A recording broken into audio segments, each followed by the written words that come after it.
دلی تک جانی چاہیے ان مصروں پہ آواز کہ چائے بیچنے والا پورا بھارت بیچ رہا ہے، اسی کام میں حاصل اسے مہارت بیچ رہا ہے کہ ریل بک گئی تیل بک گیا بکا ہوائی اڈا۔ سنیں گے ناظرین آج کی اس ویڈیو میں عمران پرتاپ علی کی شاندار نظم سے پہلے بہترین بات سنتے ہیں۔ 3 چیزیں انسان کو اللہ سے دور کرتی ہے: اپنے اعمال کو زیادہ سمجھنا، اپنے گناہوں کو بھول جانا، اپنے آپ کو سب سے بہتر سمجھنا۔ چلیے پہلے سنتے ہیں عمران پرتاپ علی کی نظم۔ تو آپ سے گزارش ہے ویڈیو کو لائک کیجیے اور چینل کو ضرور سبسکرائب کیجیے۔ اس نے کہا میں نیت کرتا ہوں 2 رکعت نماز دلی تک۔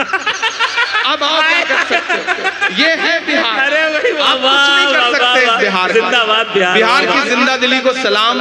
بہار ایسے ہی پوری زندگی کے ساتھ آگے بڑھتا رہے اور ہندوستان کو ایک نیا رنگ دیتا رہے۔ بہار کے نام ایک بار ہاتھ اٹھا کر کے تالی بجائیے۔ بہار دلی تک کہاں سویا ہے چوکیدار، میں نام نہیں لوں گا، نہیں آپ جان جائیں گے کہ میں کس کی بات کر رہا ہوں، لیکن آپ پہنچ جائیں گے۔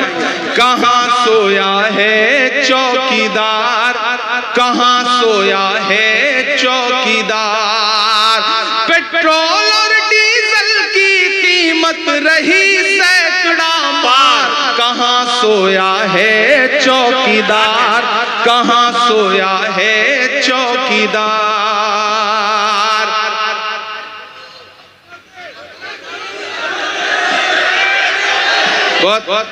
11 میچ لگاتار جیتے، پھر پتہ نہیں کیا ہوا، پتہ نہیں کیا ہوا۔ آپ بہت سمجھدار لوگ ہیں، آپ ہی اندازہ لگا سکتے ہیں کہ کیا ہوا ہوگا۔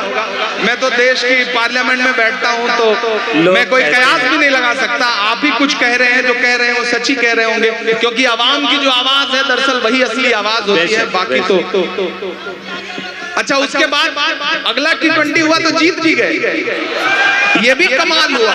اس سے بھی آپ اندازہ لگائیے کہ بیچ میں گڑبڑ ہوئی کہاں، وہ آپ ہی اندازہ لگا سکتے ہیں کہ پیٹرول اور ڈیزل کی قیمت رہی سینکڑا مار، کہاں سویا ہے چوکیدار، کہاں سویا ہے چوکیدار۔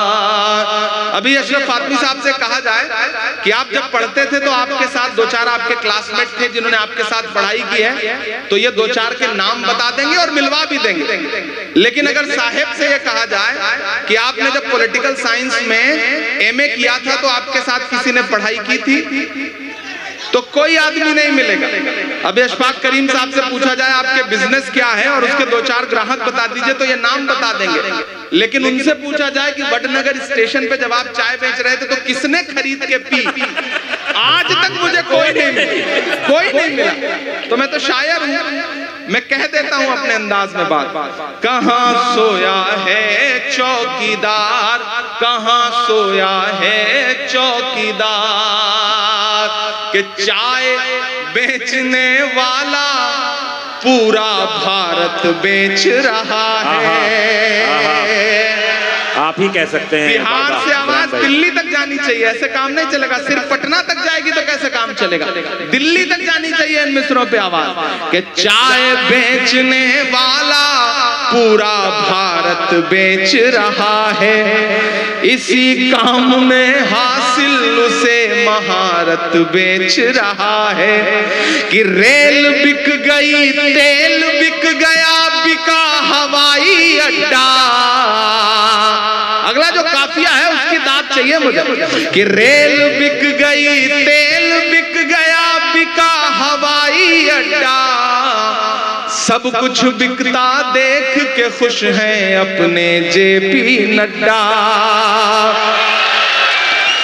کہ جنتا مہنگائی کی ماری کرتی ہاہاکار، کہاں سویا ہے چوکیدار، کہاں سویا ہے چوکیدار، گیس سلنڈر کی قیمت بھی 1000 کے پار، کہاں سویا ہے چوکیدار، کہاں سویا ہے چوکیدار۔ دوستو عمران صاحب کی نظم سننے کے بعد آپ اپنی رائے میں کیا کہنا چاہتے ہیں وہ نیچے کمنٹ باکس میں ضرور بتائیں. یہ دوستو منتخب احادیث کتاب سے کچھ احادیثیں سنتے ہیں. حضرت ابو ہریرہ رضی اللہ عنہ سے روایت ہے کہ نبی کریم صلی اللہ علیہ وسلم نے ارشاد فرمایا تم میں سے کوئی شخص اپنے مسلمان بھائی کی طرف ہتھیار سے اشارہ نہ کرے اس کے لیے اس کو معلوم نہیں کہ کہیں شیطان اس کے ہاتھ سے ہتھیار کھینچ لے اور وہ ہتھیار اشارے میں مسلمان بھائی کے جا لگے اور اس کی سزا میں وہ اشارہ کرنے والا جہنم میں جا گرے. حضرت ابو ہریرہ رضی اللہ عنہ روایت کرتے ہیں کہ ابو القاسم محمد صلی اللہ علیہ وسلم نے ارشاد فرمایا جو شخص اپنے مسلمان بھائی کی طرف لوہے یعنی ہتھوڑے وغیرہ سے اشارہ کرتا ہے اس پر فرشتے اس وقت تک لعنت کرتے رہتے ہیں جب تک کہ وہ اس لوہے سے اشارہ کرنے کو چھوڑ نہیں دے گا اگرچہ وہ اس کا حقیقی بھائی ہی کیوں نہ ہو. فائدہ مطلب یہ ہے کہ اگر کوئی شخص اپنے حقیقی بھائی کی طرف لوہے سے اشارہ کرتا ہے تو اس کا مطلب یہ نہیں ہوتا کہ وہ اس کو قتل کرنے یا نقصان پہنچانے کا ارادہ رکھتا ہے بلکہ اس کا تعلق مذاق سے ہی ہو سکتا ہے مگر اس کے باوجود فرشتے اس پر لعنت بھیجتے ہیں. اس ارشاد کا مقصد کسی مسلمان پر اشارتاً بھی ہتھیار یا لوہا اٹھانے سے سختی کے ساتھ روک. حضرت ابن عباس رضی اللہ عنہما سے روایت ہے کہ رسول اللہ صلی اللہ علیہ وسلم دو قبروں کے پاس سے گزرے تو آپ صلی اللہ علیہ وسلم نے ارشاد فرمایا ان دونوں قبر والوں کو عذاب ہو رہا ہے اور عذاب بھی کسی بڑی چیز پر نہیں ہو رہا ہے کہ جس سے بچنا مشکل ہو. ان میں سے ایک تو پیشاب کی چھینٹوں سے نہیں بچتا تھا اور دوسرا چغل خوری کرتا تھا. مدینہ منورہ کے ایک صاحب فرماتے ہیں کہ حضرت معاویہ رضی اللہ عنہ نے حضرت عائشہ رضی اللہ عنہا کو خط لکھا کہ آپ مجھ کو اپنی نصیحت لکھ کر بھیج دیں جو مختصر ہو زیادہ لمبی نہ ہو. حضرت عائشہ رضی اللہ عنہا نے سلام مسنون اور حمد و صلات کے بعد لکھا میں نے رسول اللہ صلی اللہ علیہ وسلم کو ارشاد فرماتے ہوئے سنا جو شخص اللہ تعالیٰ کی خوشنودی کی تلاش میں لوگوں کی ناراضگی سے بے فکر ہو کر لگا رہا اللہ تعالیٰ لوگوں کی ناراضگی کے نقصان سے اس کی کفایت فرمائیں گے اور جو شخص اللہ تعالیٰ کی ناراضگی سے بے فکر ہو کر لوگوں کو خوش کرنے میں لگا رہا اللہ تعالیٰ اسے لوگوں کے حوالے کر دیں گے. والسلام علیکم تم پر اللہ تعالیٰ کا سلام ہو. حضرت حسن رحمۃ اللہ علیہ سے روایت ہے کہ رسول اللہ صلی اللہ علیہ وسلم نے ارشاد فرمایا جو بندہ بیان کرتا ہے تو اللہ تعالیٰ ضرور اس سے اس بیان کے بارے میں پوچھیں گے کہ اس بیان کرنے سے اس کا کیا مقصد اور کیا نیت تھی. حضرت جعفر رحمۃ اللہ علیہ نے فرمایا کہ حضرت مالک بن دینار رحمۃ اللہ علیہ جب اس حدیث کو بیان فرماتے تو اس قدر روتے کہ ان کی آواز بند ہو جاتی. پھر فرماتے لوگوں سمجھتے ہیں کہ تمہارے سامنے بات کرنے سے میری آنکھیں ٹھنڈی ہوتی ہے یعنی میں بیان کرنے سے خوش ہوتا ہوں. مجھے معلوم ہے کہ اللہ تعالیٰ قیامت کے دن یقیناً مجھ سے پوچھیں گے کہ اس بیان کرنے سے تیرا کیا مقصد تھا. حضرت ابو ہریرہ رضی اللہ عنہ فرماتے ہیں کہ رسول اللہ صلی اللہ علیہ وسلم نے ارشاد فرمایا جو شخص دوسروں پر فخر کرنے کے لیے مالدار بننے کے لیے نام و نمود کے لیے دنیا طلب کرے اگرچہ حلال طریقے سے ہو اللہ تعالیٰ کے سامنے اس حال میں حاضر ہوگا کہ اللہ تعالیٰ اس سے سخت ناراض ہوں گے. اور جو شخص دنیا حلال طریقے سے اس لیے حاصل کرے تاکہ اس کو دوسروں سے سوال کرنا نہ پڑے اور اپنے گھر والوں کے لیے روزی حاصل کر سکے اور اپنے پڑوسیوں کے ساتھ احسان کر سکے تو وہ قیامت کے دن اللہ تعالیٰ سے اس حال میں ملے گا کہ اس کا چہرہ 14ویں رات کے چاند کی طرح چمکتا ہوا ہوگا.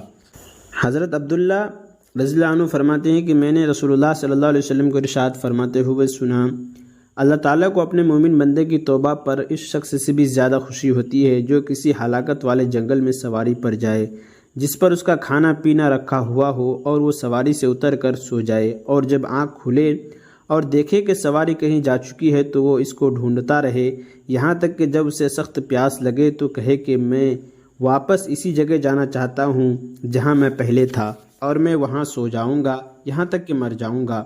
چنانچہ بازو سر پر رکھ کر لیٹ جاتا ہے تاکہ مر جائے. پھر وہ بیدار ہوتا ہے تو اس کی سواری اس کے پاس موجود ہوتی ہے جس پر اس کا توشہ اور کھانے پینے کا سامان رکھا ہوا ہوتا ہے. اللہ تعالیٰ کو مومن بندے کی توبہ پر اس سے زیادہ خوشی ہوتی ہے جتنی اس شخص کو نا امید ہونے کے بعد اپنی سواری اور توشہ کے مل جانے سے ہوتی ہے. اور عمران پرتاپ گڑھی سے جڑی خبروں اور نظموں کے لیے ہمارے اس چینل کو ضرور سبسکرائب کریں. ملتے ہیں کسی اور ویڈیو میں سے نئی نظم اور نئی خبروں کے ساتھ.